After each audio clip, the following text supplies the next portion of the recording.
រូបនឹងជាយើងទាំងគប្បីមានការសិក្សាជាប្រកដីគ្រប់អរិយាបទទាំង4ទៅហើយក៏ស្ថិតនៅក្នុងភាពជាអ្នកប្រាថ្នាតិចទេទាំងតិចសំដោស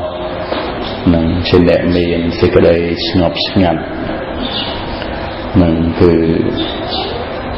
ប្រព្រឹត្តទៅជាអ្នកសម្រួមកាយសម្រួមវាចាសម្រួមចិត្តទាំងជារឿយចឹងទៅនឹងវានៅក្នុងលោកនេះ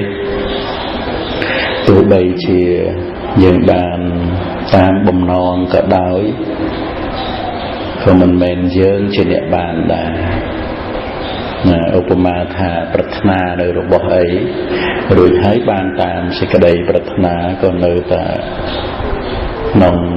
សេចក្តីដែលថាវាអត់មានយើងជាអ្នកចង់បានហើយក៏អត់មានយើងជាអ្នកបានដែរវាគ្រាន់តែលោភៈមួយគ្រាប៉ុណ្្នឹងទេនឹងរួចហើយលោភៈហ្នឹងវារលត់ទៅបាត់ហើយវាអត់នៅចាំបានទេវាអត់នៅរងចាំដើម្បីបានវាគ្រាន់តែកើតឡើងហើយរលត់ទៅបាត់ទេដែលយើងសិក្សារៀនសូត្រមកលោភៈហ្នឹងមានលក្ខណៈប្រកាន់មាំនៅក្នុងអារម្មណ៍រាល់ថ្ងៃគឺកើតនៅសេចក្តីប្រកាន់មាំក៏បីបានសិក្សាថាអាការប្រកាន់មាំដែលកើតជារៀងរាល់ថ្ងៃហ្នឹងគឺជាលោភៈមិនមែនជាយើងទេមិនជាយើងហើយក៏មិនមែនជាអ្នកដតីដែរនឹង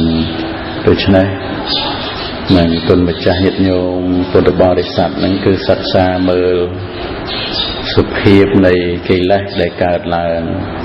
ជាសង្ខារធัวទេនឹងកុំឲ្យសុភាពនៃកិលេសដែលកើតឡើងហើយចឹងទៅបណ្ដោយទៅតាមការគិតប្រកបដោយកិលេសហ្នឹងណាទេនឹងគុណចាស់ព្យាយាមអប់រំឃើញសុភាពនៃចិត្តប្រកបទៅដោយទិដ្ឋិចិត្តប្រកបទៅដោយមាននេះហ្នឹងគឺសិក្សាឲ្យឃើញថាចិត្តទាំងអស់ហ្នឹងគឺបើកើតឡើងហើយមិននាំមកនៅប្រយោជន៍ទេ